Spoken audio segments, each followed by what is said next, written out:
অনেক এমপ্লয়ি আছেন যারা অফিসে অন্যের কথা কানে নিয়ে ঘোরেন বা অন্যের কান কথা শুনেন। দেখুন, আপনার অফিসে বিভিন্ন ধরনের কথা একজনের কাছ থেকে আরেকজনের কাছে ছড়াতেই পারে। আপনি যদি নিজের কাজে মনোযোগী হয়ে ভালো পারফর্ম করতে চান, তাহলে এ ধরনের কান কথা এড়িয়ে চলতে হবে। অনেক সময় দেখবেন অনেক এমপ্লয়ি আছে হতাশামূলক কথাবার্তা ছড়িয়ে বেড়ায় অফিসের মধ্যে। অনেক ধরনের অফিস পলিটিক্স থাকতে পারে।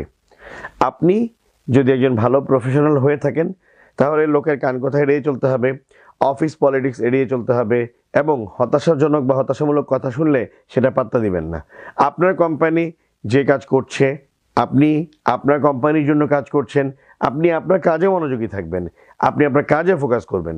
অনেকেই বলতে পারে এই কোম্পানির ব্যবসা শেষ হয়ে যাচ্ছে, এই কোম্পানি তো আর ভালো কিছু করতে পারছে না, বা আমাদের সামনে থেকে আর স্যালারি হবে না। এমন বহু এক্সাম্পল আমি দেখেছি, বহুজনের কাছ থেকে বহু কিছু শুনেছি।